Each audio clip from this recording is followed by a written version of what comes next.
आई बेट तुम्हें नहीं पता होगा कि सेसमे सीड्स, जिन्हें हम बर्गर तॉकबुकी पर इतना हाई फाई समझ के गार्निश करके खाते हैं, वो एक्चुअली तिल है, जिसके मकर संक्रांति में लड्डू बनते हैं। बड़ा बेट कम ही लोगों को पता होगा। अभी हाल ही में इंस्टाग्राम पे एक सर्च हुआ था जहाँ पे फॉरेन इन्फ्लुएंसर्स ने हमारे इंडियन दुपट्टों को स्कैंडिनेवियन स्कार्फ्स कह दिया। अब of course Indian audience offend हो गई, बनता है उनका ऑफेंड होना।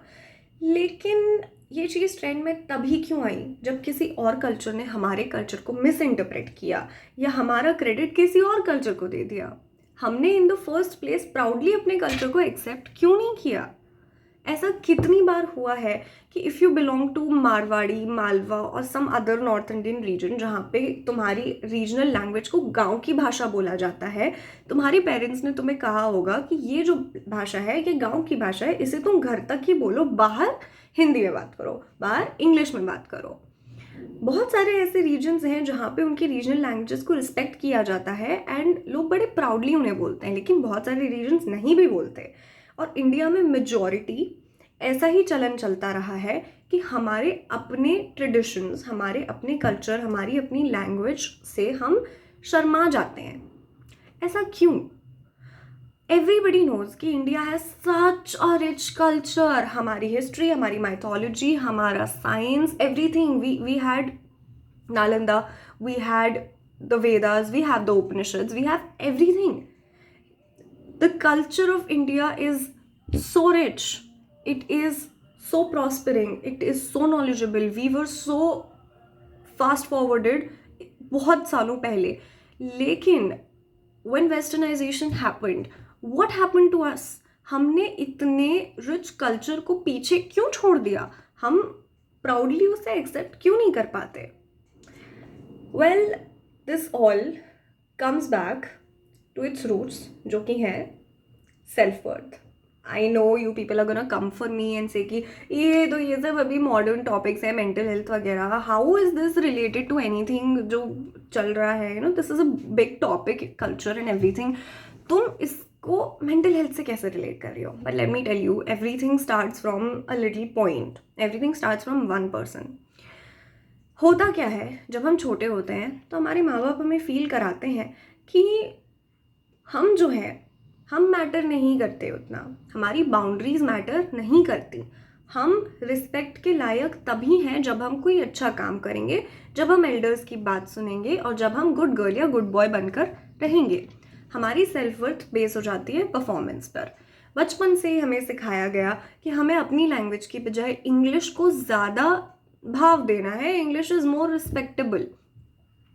अब जो लड़कियां हैं they will fully understand this point कि जब हम प्यूबर्टी में होते हैं, एडोलेसेंस में होते हैं, उस स्टेज पर हमें हेवीली फोर्स किया जाता है कि तुम सलवार सूट पहनो, प्लीज़ दुपट्टा डाल के जाओ, प्लीज़ फुल कपड़े पहनो, आधे ऐसे छोटे मोटे कपड़े मत पहनो।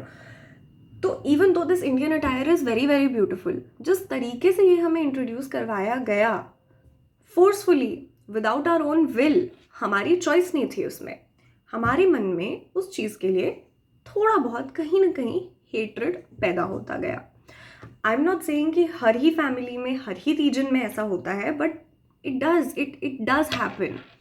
ऐसी एक कहावत है कि हम जैसा अपने बारे में सोचते हैं, हम जैसा खुद को मानते हैं, जैसे खुद को ट्रीट करते हैं, वैसे ही हम अपने क्लोज लोगों को भी ट्रीट करने लगते हैं। हम अपने अपनों को रिस्पेक्ट इसलिए नहीं दे पाते क्योंकि हम सबसे पहले अपने को रिस्पेक्ट नहीं दे पाते। ऐसा कई बार होता है कि जब कोई एक इंसान खुद को प्यार नहीं करता, खुद के बारे में बहुत ऊंचा नहीं सोचता या अच्छा नहीं सोचता, तो 100-200% श्योरिटी है कि उसके क्लोज जो लोग हैं, उसके पेरेंट्स, उसकी फैमिली, उसके पार्टनर, उसके दोस्त will be at a certain point be heavily frustrated with that person and unintentionally, subconsciously, वो that person will end up hurting the people who are trying to love him or her. Why? Because उसके पास खुद ही के लिए प्यार नहीं है, उसका अपना घड़ा खाली है। वो दूसरों को प्यार कैसे दे? कहाँ से लाए उतना प्यार भरने के लिए? वो दूसरों के घड़े कैसे भरेगा? This happens on a very minute scale। पहले हम इस चीज़ को सिर्फ अपने क्लोज लोगों तक पहुंच जाते हैं। अगर हमारे अंदर बहुत दबी हुई बातें हैं, बहुत सप्रेस्ड बातें हैं, बहुत सारा गुस्सा है, तो वो कहाँ निकलेगा? अगर हम खुद बैठकर उसे प्रोसेस नहीं कर रहे हैं तो वो दूसरों पे निकलेगा, अपनों पर निकलेगा। धीरे धीरे हमारा ये जो स्केल ऑफ टॉक्सिसिटी है, ये अपनों वाले, घर वाले, रिलेशनशिप वाले एरिया से बढ़कर हमारे शायद मोहल्ले तक पहुँचे, फिर सिटी तक पहुँचेगा, फिर हमारे देश तक पहुँचेगा। ऑल इन ऑल कहने का मतलब ये है कि हमने बचपन से ही यही सीखा है कि जो हमारा अपना है वो रिस्पेक्ट के काबिल नहीं है, क्योंकि हम खुद ही रिस्पेक्ट के काबिल नहीं है। ना अगर आपके पेरेंट्स, आपकी फैमिली ने आपको सिखाया है बचपन से, एकदम रटा पढ़ा दिया है कि नहीं, तुम्हारी अपनी सेल्फ वर्थ है, तुम्हारा अपना culture is very respectable, this is you should scale it on a very high level, you should prioritize your own self first, then your own people, and then your own culture, and then your own country, then you're sorted. You don't have to look into this video. But if you are somebody जिसने strict parents से निकल कर अपनी life बनाई है और अभी भी कोशिश कर रहे हैं बनाने की, तो let me explain to you why exactly you are ashamed of your own culture. There is no other reason but the fact, the true and raw fact is that you are not able to respect yourself first. जब तुम शीशे के सामने खड़े होगे और बोलोगे बवाल चीज़ है यार, ये कमाल है, भगवान का करिश्मा है ये चीज़, तब ही तुम जाकर अपनों को बोल पाओगे कि तुम भाई, you are magic, what are you people, you are the most important gems of this universe. तब जाके तुम्हारे अपने जो हैं दूसरों को प्यार दे पाएंगे, बिकॉज उन्हें प्यार मिल रहा है, the love is being reciprocated.